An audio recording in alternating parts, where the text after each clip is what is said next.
Hey guys, welcome to Collider Movie Talk for movie fans. I'm your host, Ashley Mova, and this is the daily show where we give you all the latest news from the world of movies, plus some insight into what it all means.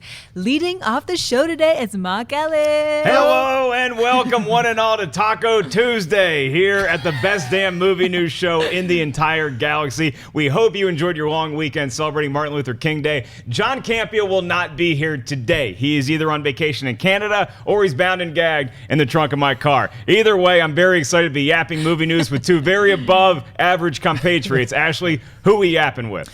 Also here, Dennis Zen to yap with. Yes, and this also is musical chair week. You'll see a bunch of people moving around everywhere this week. Also here, Jon Schnepp. Hey, I don't care where I sit as long as I get to try Danny Trejo's tacos. And you know what I'm talking about. That came out weird. Well, look, guys, as happens sometimes here on the show, after I was done drawing my show notes with a crayon at Denny's, some news dropped, and we're going to talk about the brand new trailer that we saw this morning for Neighbors 2 Sorority Rising. Some of the same cast of characters we saw in the first Neighbors will appear again in this one with the addition of Chloe Moretz as well as others. Dennis, Schnepp, let's start with you. You guys saw the trailer. Did it make you chuckle? Yeah, I thought it was really funny. You know, I was one of those people who loved Neighbors. I think I gave it a 10 when it came out because it really made me laugh. I love the comedy in it. So this just feels like a perfect sequel. It's one of those things I did say earlier in the meeting, in our pre-production meeting, it had that, oh God, whenever I see like that, it's just like amped up just a little too much out of reality where it's like, why does that guy have a tank? Is it going to go that far? And we were saying some 80s sequels sometimes just were like, yeah, like funny, like the first one. And then it's like, I know, but that's just too much. But I hope not. Everything else in the trailer made me laugh out loud. If the police tank is being driven by Hannibal Buress, I'm all for it because he was one of the parts of the first Neighbors. He only had a small cameo in that one. I hope he gets a little more screen time here. This trailer made me laugh, and it wasn't just with recycled gags from the first one, even though the fact that they're trying the air pressure thing again in this one and it's not going to work out at all, I thought that was great. I thought the phone cord gag was pretty funny, and I love the clown joke. I'm afraid of clowns in general, and to see Zac Efron is also terrified of clowns just made me feel good inside. I think this movie really has a chance to be the comedy of the summer. Yeah, I think it looked funny. I also love the first one, and it's kind of one of those things where, okay, yeah, it's a similar story to the first one, but the gags and the jokes were funny. It's like, I don't know, it's weird because, you know, a lot of the complaints about Star Wars The Force Awakens is too similar to A New Hope. It's like, well, you can do a similar story, but also have new things in it, and I think that's what this is going to deliver. I mean, I'm just judging it based on the trailer, but it looks funny. I'm glad they brought back all the other guys. That one guy, I forgot his name, but he's from The League, and he was in Sisters more recently. Yeah, he's dressed as the clown. Yeah. No, he's hilarious. Yeah, so I'm excited for that. I like the new take of doing the sorority instead of the fraternity, because I remember, I guess in the original script of the first one, they didn't have Rose Byrne's character kind of like more like Seth Rogen's character. They made her more naggy, and they kind of changed that up. And I like the fact that with the sorority, they're saying, hey, they can be like crazy, immature, all these things that guys are as well. Right, and the twist on Efron's character now teaming up with them for the bulk of the movie. Ashley, before we get to movie news, A, were you in a sorority in college? B, did you even go to college? C, did you see this trailer? Did you like it? I did go to college, contrary to popular belief. I went to UC, all right?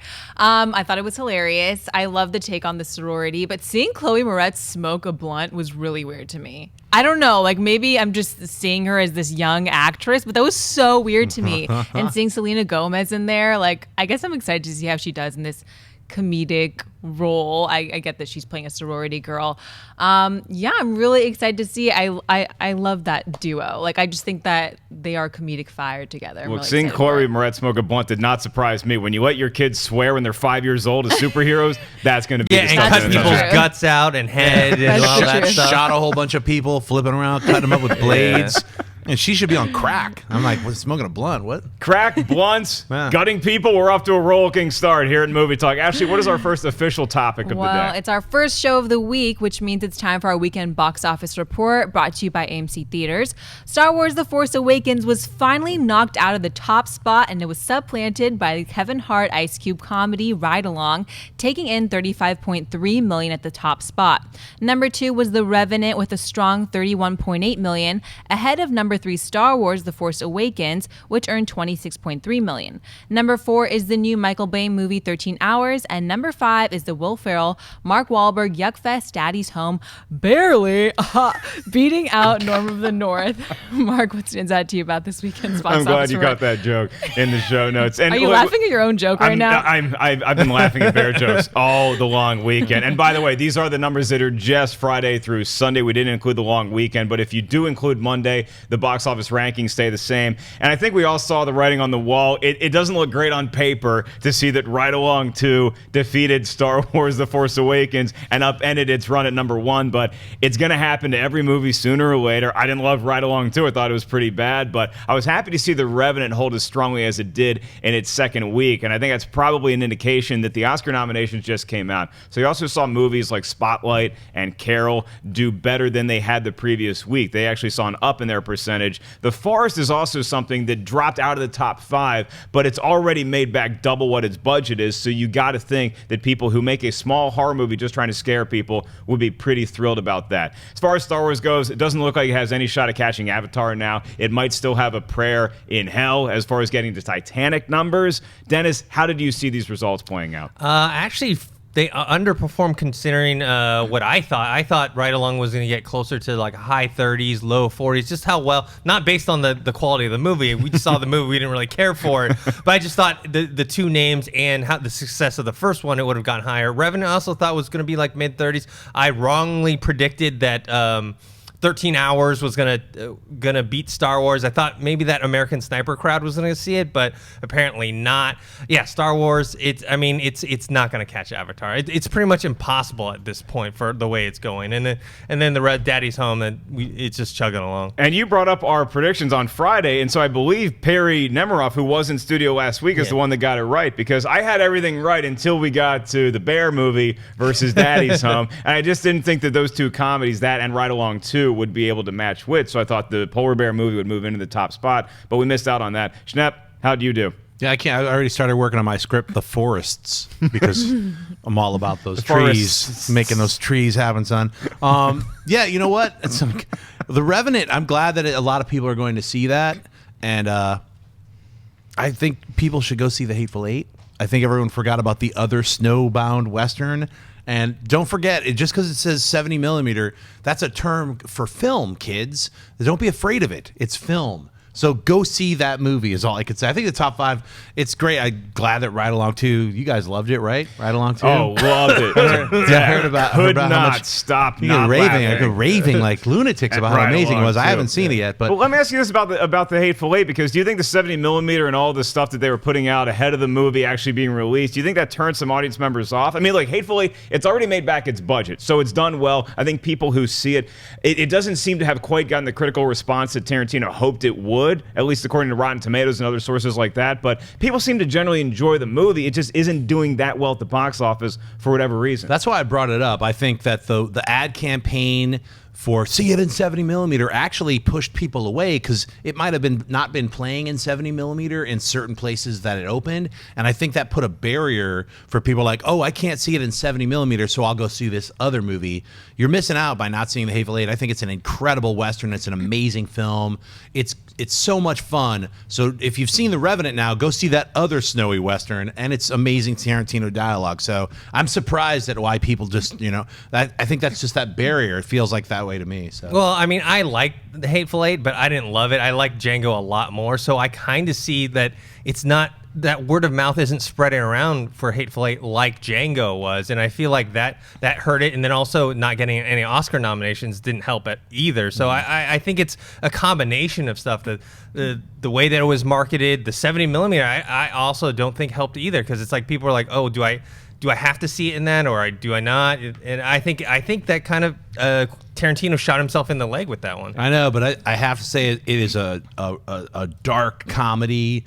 It's an exploitation film that's done the right way, and some people just, I think it's like it's a deterrent when some people don't understand why it's 3 hours, you just got to enjoy it. And like I think it's a great cinematic experience. And we'll get into what's coming out in theaters this weekend a little bit later in the show. But for right now, The Revenant had a pretty strong second weekend wide release. Do you guys see any chance that this could be? It's not going to do the numbers that American Sniper did last year when it just kept making money. Right. We couldn't understand how many people kept going to see this movie. But it looks like it's going to have a pretty strong hold till Oscars. Yeah, I think so. And then if it does win, let's say, Best Picture, then you're going to see another push. I mean, we saw even Birdman was a much smaller film, and it didn't have like Michael Keaton. I love Michael Keaton, but he's not Leonardo DiCaprio when it comes to box office draw. So something like The Revenant winning, I think it would help it even more so. The Revenant does not have a snowball's chance in hell of winning the Oscar. Best Picture? No way. No, I don't know about that. I think you're wrong about that. It's not even in the league of the top 10 best pictures. That's my opinion. I think Leo will win the Oscar as best performance. He did an incredible performance in what I personally feel is after the first 30 minutes, subpar film. Like after the bear attack, you guys all know, you've seen the trailer, there's a bear that attacks Leo, and that's incredible. Everything about that, the opening sequence of the Indians is incredible. Everything else to me, I loved it. I loved polar it. Bear? And also the two front runners are Spotlight and The Revenant. So it winning it's not a snowball's chance in hell. I don't think it'll win. I mean, a snowball in hell is so rare, John, that I think you know. have to give it to The Revenant with more of a shot. But you're right. I think Spotlight personally is going to take the Oscar. Yeah. And this weekend at the box office, I was also happy to see 13 Hours didn't do that strongly, but I'm glad some people went to see it, and I hope it holds up from week to week because it's a phenomenal movie, and I can't believe I'm saying that because it's directed by Michael Bay. Okay, Ashley, what do we got next? Universal Pictures has just greenlit a new comedy that will star Tina Fey and, wait for it, Ronda Rousey. What? The SNL vet and MMA star will pair up for Do Nothing Bitches. A group of wealthy, pampered wives get their lives overhauled by an intense instructor with a unique philosophy. They will play one of the trainees under Rousey's tutelage. Schnepp, will you be lining up to see Do Nothing Bitches opening night? I don't know about opening night. It's a tough one for me, but yeah, I'll see it. It sounds really fun, and I think they're playing to Ronda Rousey's strengths. She kicks people's asses in a ring. I think she's going to get these ladies in shape. Tina Fey. I'd like to see who are the other ladies that she's going to be like forcing them to run around as they do crazy stuff. It sounds like a fun premise. As long as I know Ronda Rousey's been taking acting lessons, so I'm sure with Tina Fey helping her get that improv strength happening, I think it could be really funny. I think Ronda Rousey's on the right career path anyway, because, and it's not just the fact that she lost to Holly Holm and we found out she was mortal inside the cage. I think it's also like you have a very limited career run as a fighter, especially when you're talking about MMA and UFC, and she's so popular right now that you would think she needs to capitalize on that. Look, she's not a good actress as of right now. As it stands today, she's not a good actress. And so this movie, I can't get that excited about it. I might get a little more jacked for it when you see her host Saturday Night Live, which is going to be happening later this year. If she hosts SNL and she's at least funny from athlete hosting terms, if she at least can be like Peyton Manning on that show, then I might have a little bit more hope for Do Nothing Bitches. But Shep, I agree with you. I think it's at least in her right wheelhouse. If she's kind of like a Arlie Ermy from Full Metal Jacket, where she can just kind of yell at people and tell them to do push-ups and you get some comedy that way. Dennis, is that how you see this movie playing out? Yeah, I mean, I'm interested in the movie. I'm a fan of Ronda Rousey. I'm a fan of Tina Fey. There's potential there for some comedy gold. We don't know if they're going to deliver. But as a Ronda Rousey fan, I'm kind of disheartened by this news because I want her to concentrate on getting her belt back. Mm-hmm. But the problem is she's hosting Saturday Night Live. She's already set up for 2 movies. This is the 3rd movie she's up for. They don't have a timetable of when she's coming back. It just doesn't seem like she's that interested. You would figure that after the way that she lost, she would go, you know what? I need to focus on getting my belt back. I need to train. I need to work on my weaknesses. But instead, she's doing all this stuff, and which is, that's a good career move. But as far as the UFC and MMA is concerned, I think maybe that's in her past now. But what better way to promote your movie than having the Holly Holm rematch around the same time that Do Nothing Bitches comes out? I think they tried to do something like that with Rampage Jackson when he was going to be taking over the role of Mr. T in the A-Team movie. But I think Rampage was coming off a loss when that movie opened. So I don't know if that kind of backfires somewhat, because if you don't get the win, it really hurts your credibility in the movie because you're yelling at girls, but you also lost twice to the same person. You got to have the rematch like that Sunday night after the Friday, Saturday. So I'd be like, I can't wait to see this movie. And then even if she loses, like Holmes won again, it doesn't matter. We got that box office. At least get the opening. Yeah, get that opening flavor numbers. But I think the most exciting thing about this is the premise, because Tina Fey is going to be one of these wives that needs to just go through an overhaul in her life. There's going to be other wives that are in this training group as well. Will one of them be Amy Poehler? Will they be other hilarious women that we know and love from Maya movies? Rudolph? You know, it's going to be a whole bunch of like Rachel Dratch. It's going to be all those SNL people. That's what I want. I want a whole bunch of really funny women like being worked over by Ronda Rousey and they all discover something about themselves. And the script is going to be written by Paula Pell, or at least she's one of them doing it. She also has worked with them in the past. She did Sisters, which is a movie that I thought was more a miss than a hit. I laughed at it a little bit, but that premise was great. The comedy didn't pay off as much as I wanted. I hope that's not the case with Do Nothing Bitches. I got to say, you know what? For Sisters, I went in feeling like hearing all these negative things. I laughed my ass off. I mean, I like Daddy's Home better. I thought that was a funnier comedy, but Sisters had so many fun moments. I think I went in because I had such a low expectation that her and Amy Poehler can do no wrong. I don't care what, even if it's a situation comedy like that Sisters was, just their interactions just made me laugh. In fact, that gag reel at the end of the credit sequence, hilarious. Well, I think Dennis and I can agree it's no ride along too. Oh, yeah. Oh! Now we've reached that point of the show for buy or sell, kiddies. Here's how this works. Ashley's going to present us gentlemen with a topic, and we're simply going to say whether we buy or sell, and then we might defend our choice a little bit. Ashley, what's up first? Well, gentlemen, a new poster for Suicide Squad dropped this week in advance of a trailer set to drop tonight during the DC Films Presents Dawn of the Justice League special on the CW at 9:30 EST. In addition to the poster featuring the anti-heroes, individual posters also surfaced. Members of the cast and director David Ayer tweeted them out saying, "Worst heroes ever." Dennis, buy or sell these new posters for Suicide Squad? Oh, it's a big buy for me. I love the posters. I love the look of them, and they're not the typical floating head posters of, okay, this is this star and that star. Right. It gives it the tone that's going to be fun and playful, but at the same time, maybe have a little edge to it. I like the tagline he tweeted out, "Worst heroes ever." I love them, especially the Joker, the Harley Quinn, and the Deadshot one. Mm-hmm. It's a huge buy for me as well, because you're right, Dennis. It feels like a comic book movie poster, but it also feels like a bunch of villains got together and made this thing. It's them putting their stamp on it, a lot like in the same universe. You have the bat signal flash up, and we know, oh, good, somebody's coming to save the day. It was like their signals, they would flash up in the sky and you would go running away from it. So I like the way that they all individually looked. And those posters on themselves, just each one of these ones, every one of them sells the movie very, very well. Even characters that I'm not necessarily that excited to see yet. Like I saw the Killer Croc poster by itself and I'm like, I want to know more about this dude now. So this did a tremendous job of selling the movie so far. Now this trailer we're going to see tonight can do an even better job of that. Do you think that the trailer tonight is going to accentuate what we've already seen with these posters? I think so. I hope so. I mean, I love these individual cards. It reminds me of like a playing card deck of like, creepy death or something. It's very frightening but fun. I like the Enchantress one. I like the Slipknot one. I like all of them are really fun graphical takes on all these characters. And you're right. It's not that just like close up floating head type stuff that we've gotten used to. So it's a different take on a movie poster.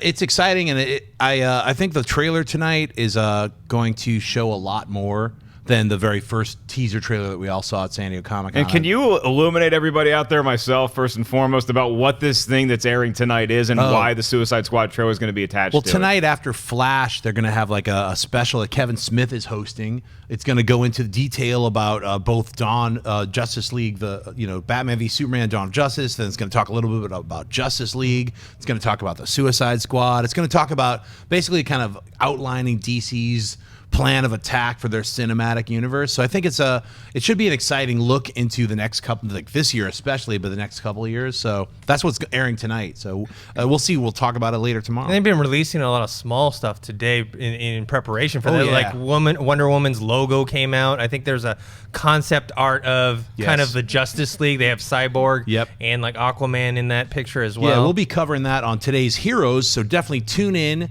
around 5 o'clock today. Collider Heroes will be on on, and we're going to be covering all that art that dropped this earlier today, and what we're going to be expected to see tonight on the show. And I think I've heard a rumor that Marvel's also doing something like, oh yeah, you're dropping something. Well, we're going to drop something too. So I don't even know if that's happening. But maybe so we tonight. might get another Civil War trailer. Yeah, I know. Like Some that, too. flavor dropping early. We'll have to wait and see what happens. But I agree with you, Dennis. That Wonder Woman logo that I saw, like I was driving down the streets at some point this weekend, as I want to do, and I thought that looks exactly like the Van Halen logo. And I know that was made before the Van Halen logo ever existed, but I was like, now I can't wait to see more Wonder Woman and everything. And all four of us at the table were geeking out over that new Justice League, like the combo concept art that we'll probably talk today about Heroes too. And so there's a lot. If you're a DC fan, if you're looking forward to Suicide Squad or the Justice League, this is a great day for you. Stay tuned to the CW tonight.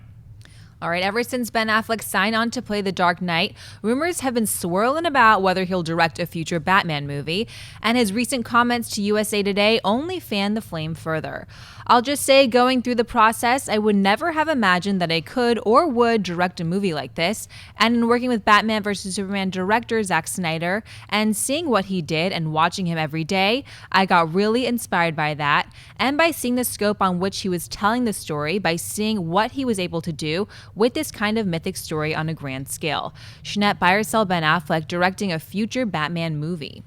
Man, do I buy this so much. When Ben Affleck first got attached to play Batman, I know a lot of people were all crying and whining about it. I was right on that day saying Ben Affleck is an incredible choice to play the Batman because I had just seen The Town, like the extended edition of The Town, like maybe 3 weeks earlier. That is such an incredible film. And Ben Affleck is truly an incredible director, and he's gotten way better. This is no Gigli paycheck Ben Affleck. This is a different man. It's a driven man playing the Batman. Did you mean Geely Paycheck, like the movie Paycheck? Exactly. Paycheck, the movie. That's exactly. I threw it together. This is going to be great. I think he's on board. He said he's inspired. You want someone inspired to take that risk. He's already playing Batman. He's already working on the script with Chris Terrio, Jeff Johns. You want him directing this. And I hope tonight that they are going to announce the release date of the Batman. That would be, I'd freak out. My head would explode. Well, that would be blows the insane. minds. You know it's coming. They just haven't announced it yet. Make it happen, DC. What's up? So I think it's a great idea. So that's a pretty good full pitch buy. you're giving me and Dennis. Yeah. Are you buying this as well? Oh, I'm totally buying it. I think you're right. They're gonna release. They're gonna say when it's gonna be released. They're gonna announce that Ben Affleck's directing it, and it'll probably be because they already have that schedule for the DC lineup. I'm guessing it's not gonna be after all of that. They'll plop it somewhere in between there, and we already knew that he's gonna direct it anyways. I mean, why would he be co-writing the script with Chris Terrio and Jeff Johns? And they announced that back at Comic-Con if he wasn't gonna direct it. And I do think he's playing a little lip service to Zack Snyder. I mean, Ben Affleck himself already directed, even though he didn't win or even get nominated for the best directing for the Oscar. His movie won the best picture, Argo. So I think yes, he hasn't done anything as commercial as something like a Batman solo film, but I think he's ready for it. It's a huge buy for me as well. And I'm not a huge fan of going back in history and saying what I was right about, what I was wrong about, because I'm wrong would use it maybe 90% of the time. But I was also on day one, I was with you, Schnepp. I thought Affleck was a tremendous choice to play older, coming out of retirement Batman. And we speculated way back then that he probably has some sort of thing written in the contract where if he feels the itch to direct the first standalone Batman movie, he can go ahead and do that. And he says working with Zack Snyder. And you might even take that to say in coaching Zack Snyder on making a better version of Batman v Superman. I think Zack Snyder has the creative autonomy to make the movie he wants. But you got to think that Ben Affleck is there and they're having a lot of good conversations and that it's only going to help this movie that we're going to see March 25th be better. And so then when you make the Batman, it also is, I like when there's a sharing of ideas and you can hand the baton to somebody else. So the fact that Ben Affleck seems to be as involved in the creative process of Batman v Superman as he is, that's going to make it all the more easier for him to step into the director's chair when we do have the standalone Batman movie. But I also want to get you guys on record as saying you both think that there's going to be Batman movie news that drops tonight on the CW. Yeah. I think so. I mean, just in terms of a release date and then just saying that officially that he's directing it. I'd like to see that happen. I'd like them to announce it officially, and then they've put all this time into making this a special event where they're talking about Batman v Superman, they're talking about Suicide Squad, and they're talking about the Justice League and the future of DC movies. This would be an ideal time to get people, especially fans of the Batman, to get them all on board to see Batman v Superman, to know that there's actually a Batman movie coming out, and you could put it on your 2018 calendar date, June 15th, whatever day it's going to come out. And they want to play that Batman card. I mean, that's the thing is I know both Batman and Superman are iconic comic book characters, but really people love Batman. So why not do it tonight and get everyone watching? You heard it here. I mean, tonight could be the biggest evening in CW since Gossip Girl premiered. And it's not just because of that, but also the Suicide Squad and Justice League thing. So, I mean, do you really think that would combine all that stuff into one huge monster announcement? It could happen. It's an hour-long special. Explosion. You got Kevin Smith. Yeah. You got Heroes is going to be promoting it today. So there's a lot of moving parts of this story, and I think it's a reason for comic book fans in general to get pretty jazzed. So, Ashley, what do we got next? Like it or not, Die Hard Year 1 is happening, and director Len Wiseman gave some tidbits on what fans of the franchise can expect to see. He described the new film as a prequel/sequel and stated that both him and Willis had lengthy discussions about John McClane's origin story after the duo made Live Free or Die Hard. After doing the fourth one, there were so many conversations that Bruce Willis and I were having about what he put into the character for Die Hard 1.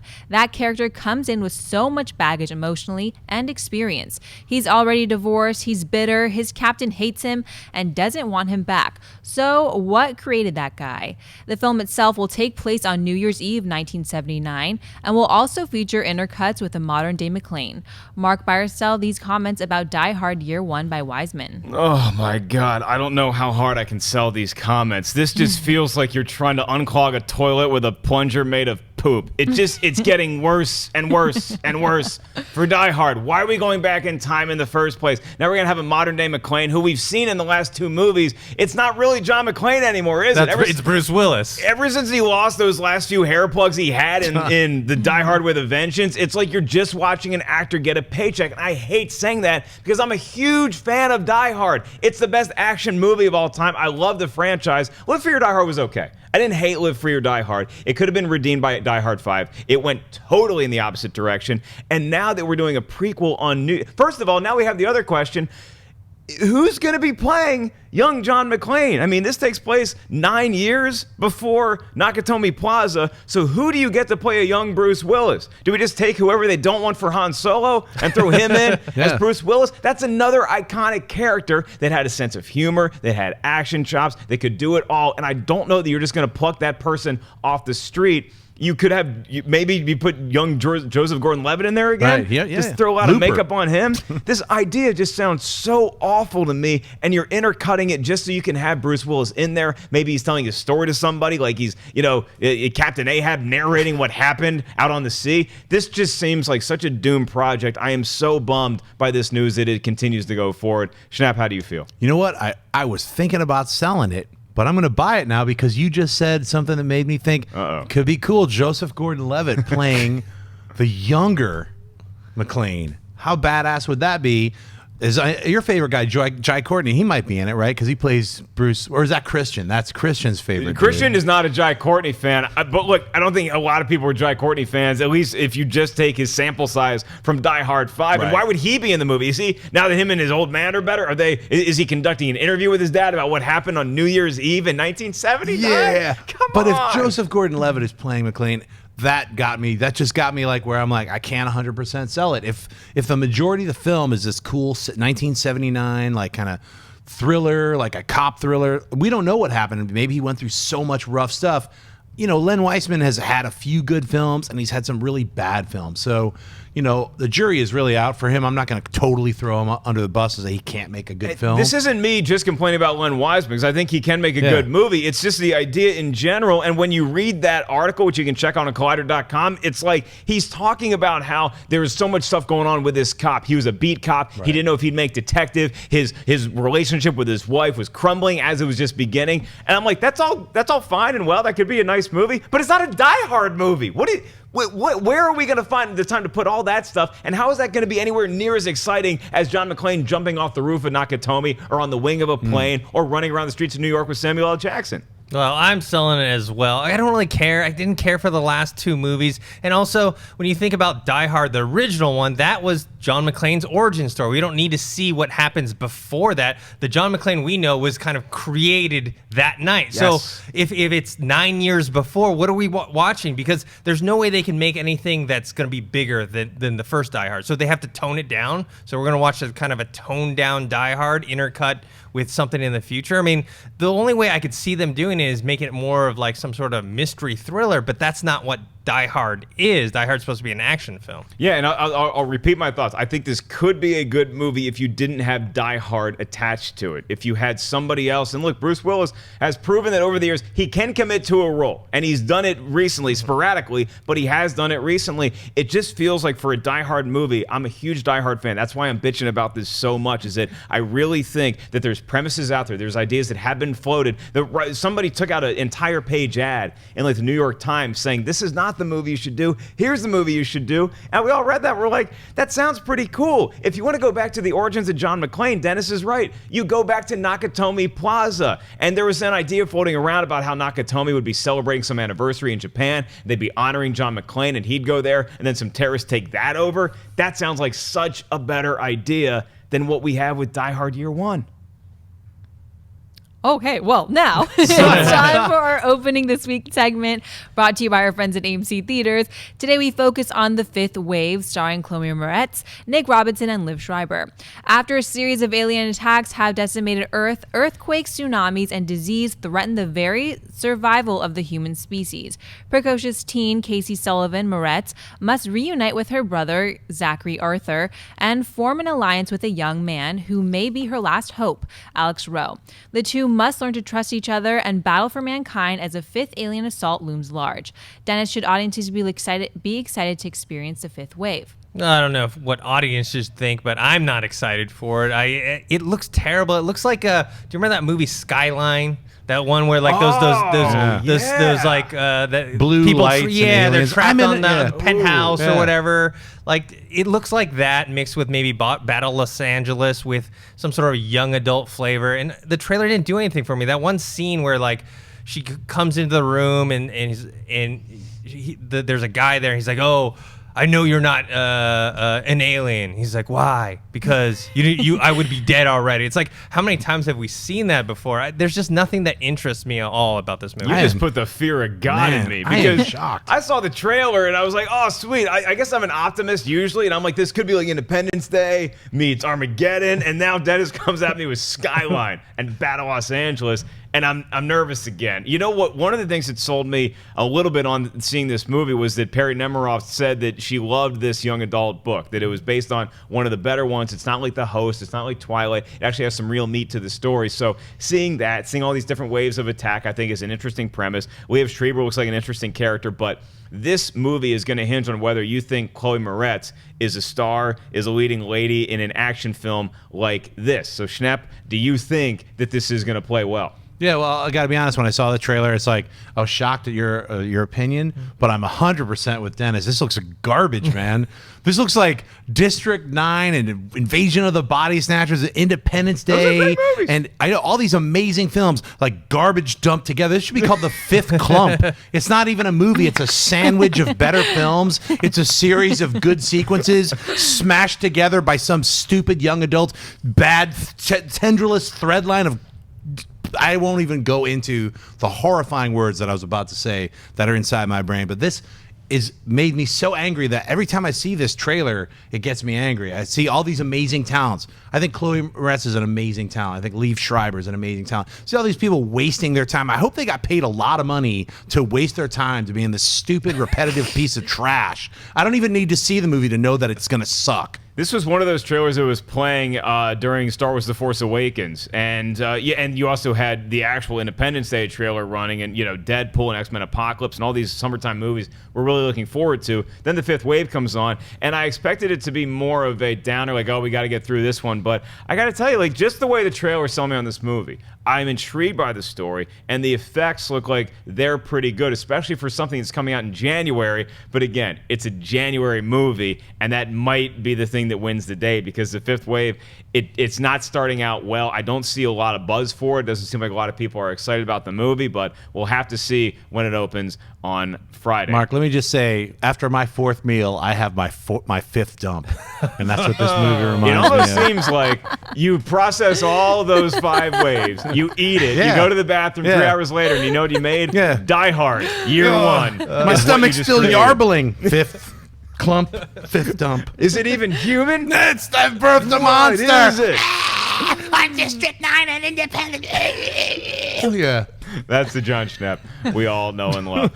We do want to get to mailbag right now. I just want to quickly note the passing of Glenn Frey, who is a great founding member of the band Eagles. And why do I say it on this show? Well, he actually had a pretty good acting career, too, besides his awesome role in Miami Vice. He was in Jerry Maguire, and he was so good as, I think he worked for the Cardinals in that movie, and he just did not take any crap from Tom Cruise. And I also bring it up because if you're a fan of documentaries out there, History of the Eagles Part 1 and 2 is one of the best documentaries you will ever see. It's such a great, comprehensive look at the band and how important Glenn Frey and Don Henley were to the formation of that and popular music in general. So, Glenn Frey, R.I.P., he will be missed. So now we will get on to Collider Mailbag. If you guys ever want to see your question get on this show, all you have to do is send us an email. Now, how do you email us? collidervideo@gmail.com is the address. And for everybody watching live right now, you can actually tweet us right after we do mailbag. Ashley is going to read some of your live Twitter questions. So if you want to hit us up on this show, ask us a question, tell me how great I'm doing as a host, you can tweet us at Collider Video. Ashley is the gatekeeper, so make sure you guys reference beef jerky. She loves it to death. Ashley, what's our first mailbag question? I really do. All right, first question comes from Kaya Izumi, and they write, greetings and salutations. With the recent outrage over the lack of diversity from the Oscars, people are saying things like they'll boycott the Oscars. Are they overreacting just a bit? I do not think the actors from Straight Outta Compton were better than the list that is out now. Even Concussion was okay, not great. Will the fans ever be happy? Well, I think it's maybe two separate questions there. It's not just a matter of the fans. It's actually people who are creating some of this art are just getting upset, and understandably so, that it is such a whitewashed looking Oscars this year. And so Spike Lee made news saying that he does not care to go to the Oscars this year. And Jada Pinkett Smith made some comments, Don Cheadle did as well, where they just think that it's unfair. And it's not just necessarily people not getting nominated. It's that people throughout the 12 months that the Oscars consider are not getting the same opportunities, which I totally respect that opinion, which is why I'm excited to see the Oscars hosted by Chris Rock. Because I think Chris Rock is going to have a great chance. He's got a great platform, and it's going to speak much louder than anybody not showing up to a ceremony would ever do. The problem with that is that Chris Rock's time at the Oscars, he's going to be doing a 10-minute monologue, and that crowd sucks. The Oscar crowd is so hard to get laughs out of. Once they get into the flow of the show, you can go up and do a funny bit. But to cold open that room for 10 minutes talking about how the Oscars is whitewashed is going to be a trial. If there's one guy that could pull it off, it is definitely the comedic genius known as Chris Rock. It's a great year for him to be hosting. But as far as the question at hand, gentlemen, do you think that boycotting the Oscars is going to have any long-term effect on Hollywood employing more minorities?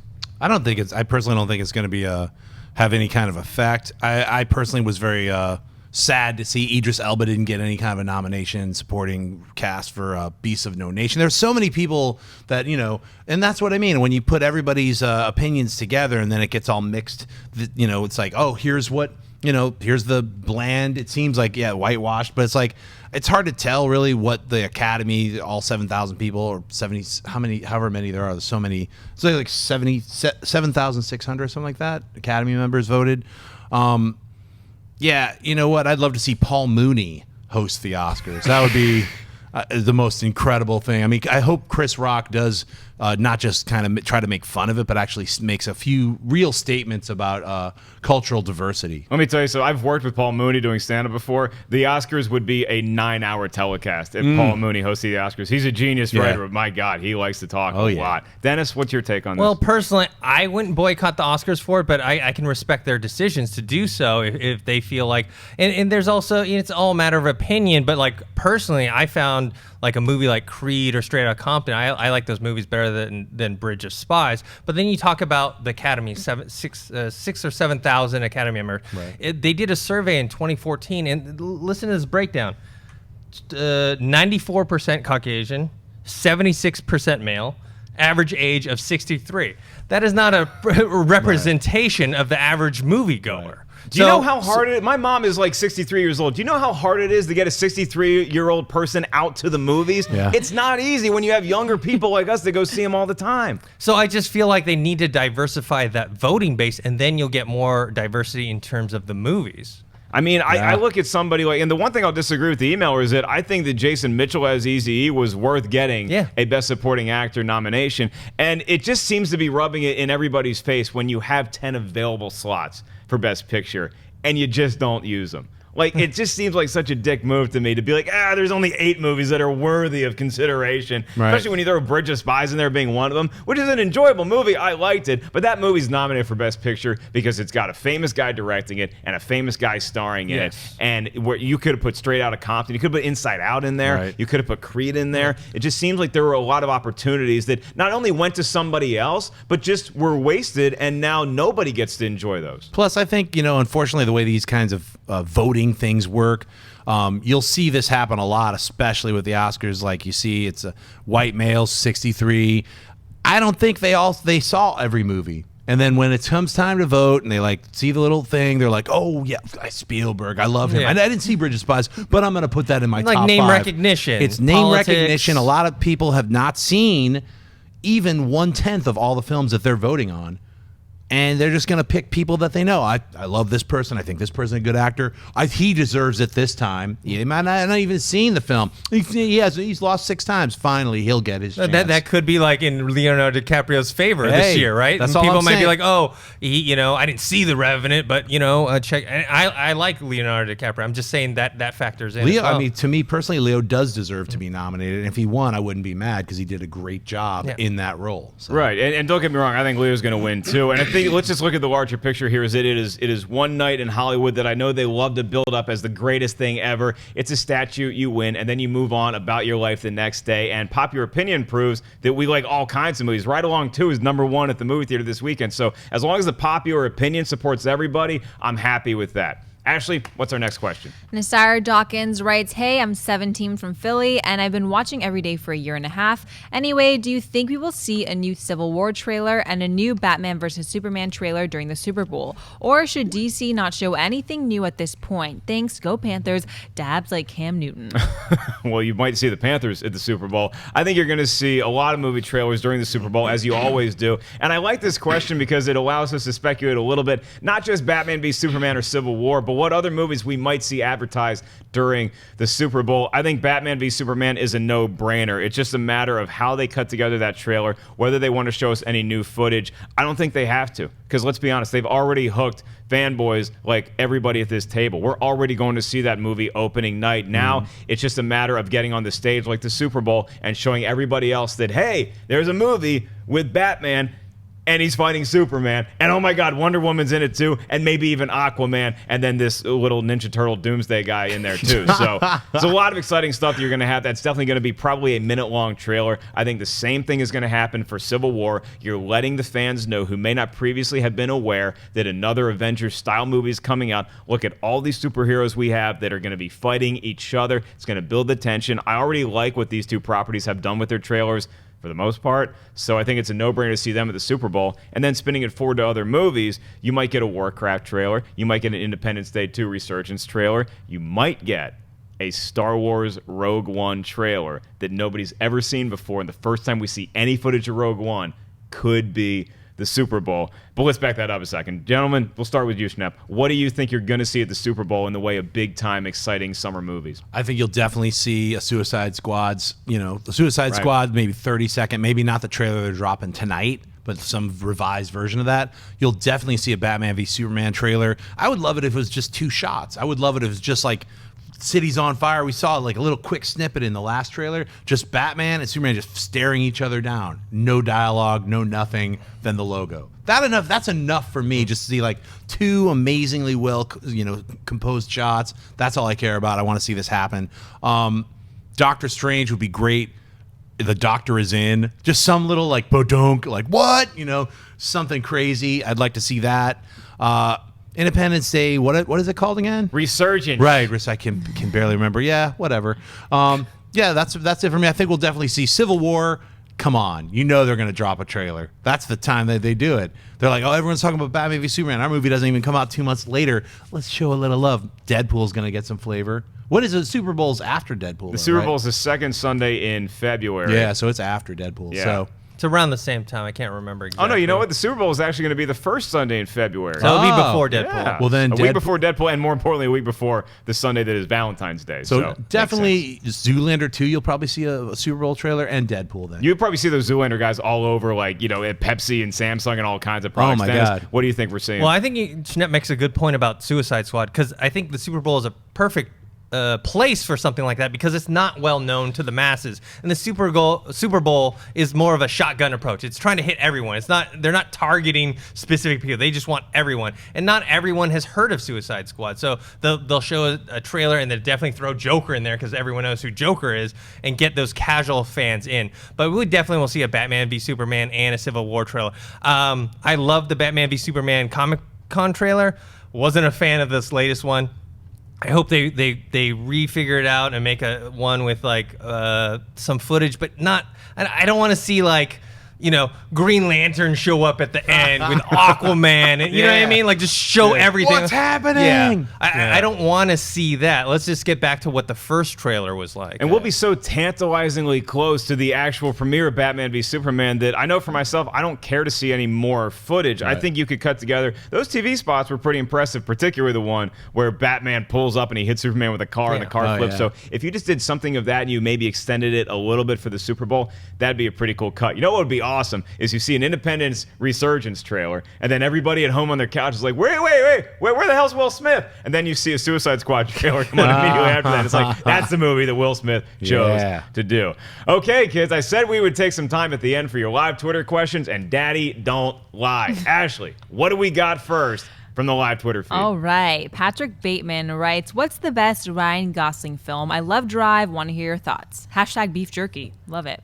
That's how you get on the air these days. The best Ryan Gosling movie is a tough one because I'm not a huge fan of all the movies he's been in. Crazy Stupid Love is definitely not my favorite Ryan Gosling movie. I wasn't a huge fan of it like everybody else is. The best Ryan Gosling movie is the first 10 minutes of Drive. That's the best Ryan Gosling movie. And then it kind of goes in a different direction that I still enjoyed the movie, but not as much as I maybe wanted to.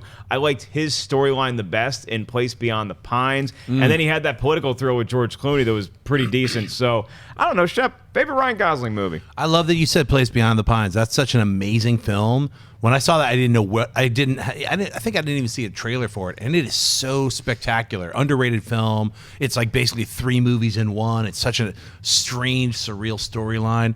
I have a special place in my heart for Only God Forgives. The same director, Nicholas Winding Refn. Directed that with him. I love Drive. I also love Only God Forgives. It's a really weird film. Check it out. It's on Netflix right now or Amazon, where you can stream it. So I'd say a tie between Drive and A Place Beyond the Pines. I'd say Place Beyond the Pines, though, because it's in that 3-act structure where they pass the story along. He's not the main character for the whole time. Right. So then I guess maybe I default to the Drive. I think all of our answers could change after this summer when we get to see The Nice Guys, because everybody's going bonkers about that trailer. Him and Russell Crowe together look hysterical, so keep your eyes open for The Nice Guys. Well, it definitely wasn't Gangster Squad, that's for sure. Yes.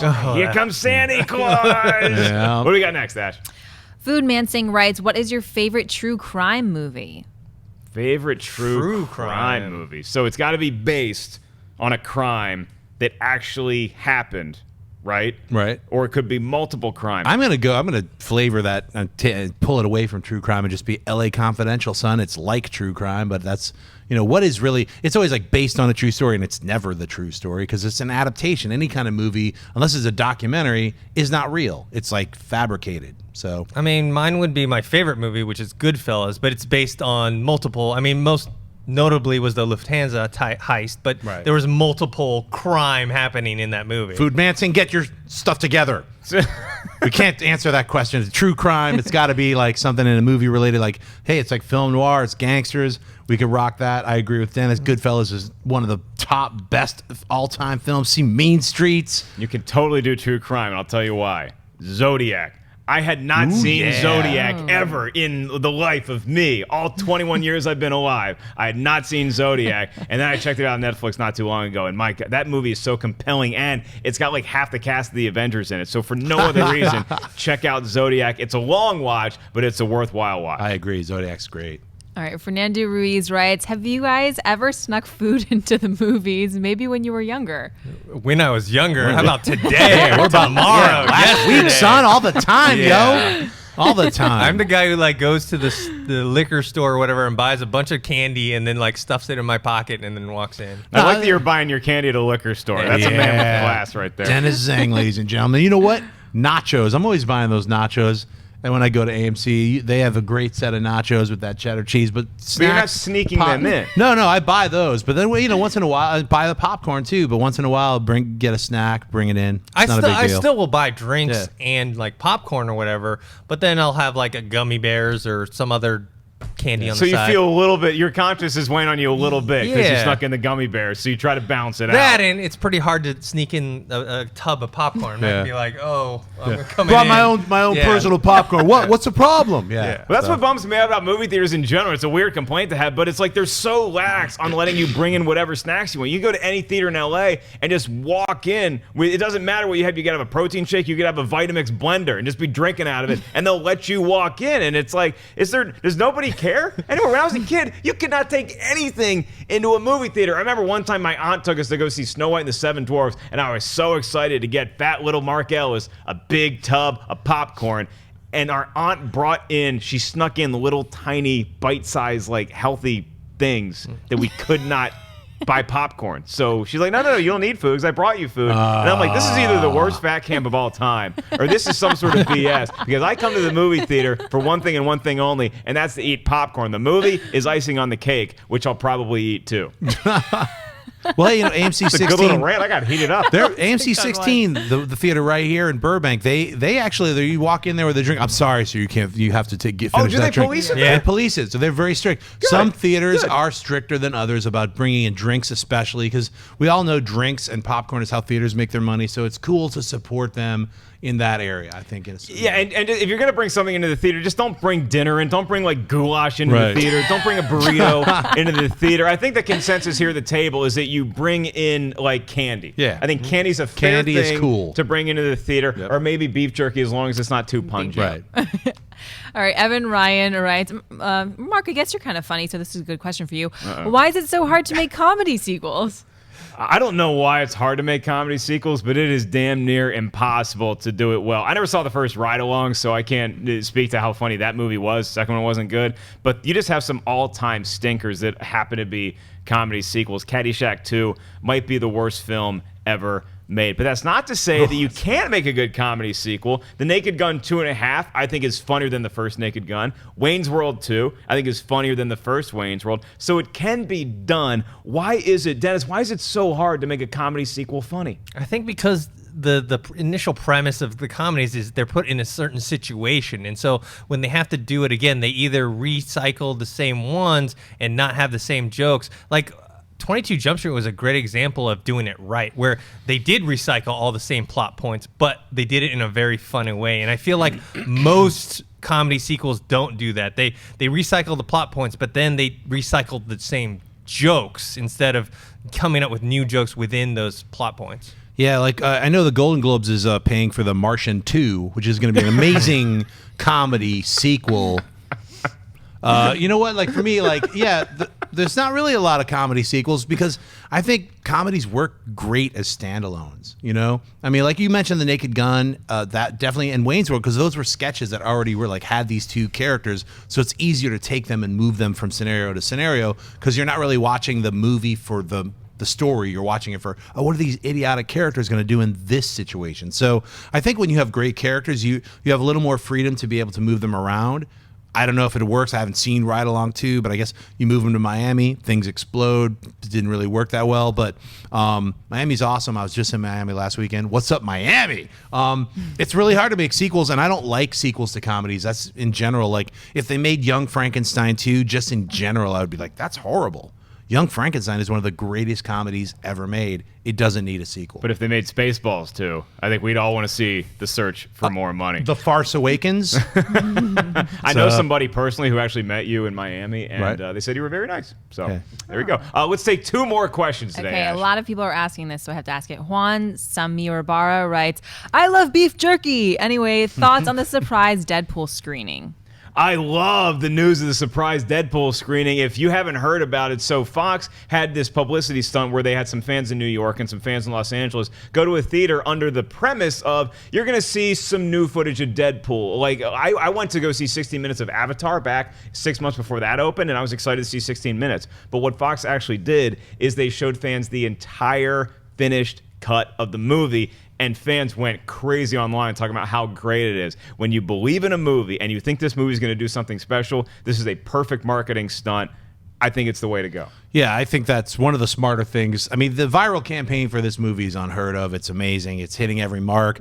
For them to do this for fans of Deadpool, I think is great. So that being said, you know they're fans of Deadpool. So they're going to be like, why we love the movie. So it's like it's okay that nerds freaked out and it hit the nerd, gasm button, and it did the right thing. None of the nerds were like, it sucked, it didn't do what I wanted it to. They were like, it's amazing. So to me, I'm super happy that all the nerds are happy because that means I'm going to be happy because I'm a giant nerd, so I cannot wait to see Deadpool.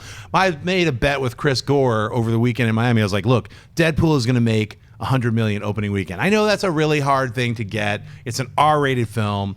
It's really hard to get $100 million over the weekend. Why am I betting it? Because I believe in this film. I think it's fun that it's taking these risks, and I like properties that take risks, especially in this day and age when it's so easy to make sequels and plop stuff out and you do by the number stuff and certain things fall apart because they didn't take care. Like you look at Fantastic Four and why it derailed and why it wasn't a good film. It's the studio's meddling. This is where the studios backed off and they're like, we're going to listen to the people making the film. And look at it's Fox. They're like such hardballs. You'd think they'd be like, no, it's got to be PG, not even PG-13. I gotta give my respect to Fox for letting this happen, and I want it to be good. I want it to be a success, and to hear the fans go crazy and nuts makes me really happy. Gore, you're gonna owe me $250. I'm sorry. That's the bet? No, it's only $25. Oh. But you're gonna owe me $25. Still a good chunk of money. I know. Yeah, I actually heard one lone complaint, I guess, on Facebook on one of our Collider Movie Talk fan pages. Someone had said they went to the screen and they said they didn't care for it. But that's one isolated incident. I'm sure most of the buzz is that people loved it. I did go home this weekend and I dug out my New Mutants 98, the first appearance of Deadpool. It actually was in pretty good condition, nice. So I'm gonna, take that, maybe go get it CGC graded and sell that thing as Deadpool is up in the spotlight right now. Sure. Okay, well, in 2 minutes, I go from talk show host back to being a pumpkin. So let's hurry up with this last question, right. Ashley. Ricardo Duran writes, why are there so many award shows when the most prestigious one is the Oscars? Hashtag beef jerky.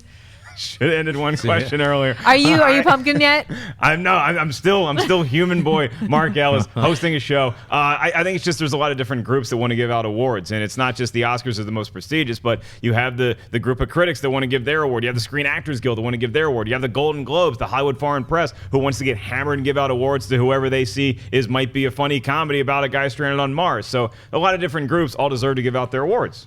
Yeah, I mean, awards are great. Who doesn't want to win an award? I got an award for high clumpage. It's coming out next week. So the 5 special people will probably get this brand new award that I'm going to be announcing next week. Awards are great. Everybody likes to go awards shows unless you get dressed up. You got a reason to go get drunk. Look at my brand new tuxedo. Look at this dress. Look at all you get to hang out with all your friends. That's why award shows are awesome. It doesn't matter. You get the thing. You're like, I put it in it's in my closet, or I threw it away. I burned it in front of all my friends. Look at this, haha. You know. I mean, it's the same reason why everyone, does YouTube channels giving movie reviews, right? They want their opinions out there. They want someone like SAG is like, okay, well, we say that these guys are the best actors, or this is the best ensemble. That's another Oscar that they should have, is an ensemble one for acting. But I feel like each organization wants to kind of get their own opinion out there and say, this is the movie that we think is the best of the year, So I think everyone's just vying for it. So despite the Oscars being the big one, I think other places want to give their opinion. Right, and for the Oscars, I personally think George Miller is going to win the Oscar for Best Director, but if they had Best Comedy, that would be Ridley Scott for The Martian. That if they just allowed this to happen for the Oscars. Because it was so hysterical. Yeah. Everybody loves winning an award, and I had a cherry-popping good time hosting my very first episode of Movie Talk. I want to thank everybody out there watching, and make sure you guys want to go see a movie, check out our friends over at AMC Theaters. For all your tickets and showtime information, you go to amctheaters.com. And while you guys are here on YouTube, make sure you guys subscribe to the Collider Videos channel. Click that like button, because Mark did such a great job filling in for John. And bookmark collider.com. You can catch up all the latest movie news right there at that website. I want to give a special heartfelt thanks to all of the gorgeous beasts here at the table. First of all, Dennis Tzeng, where can the kids find you when you're not sneaking candy into the movie theater? You can find me on Twitter at ThinkHero, on Instagram, dennis.tzng.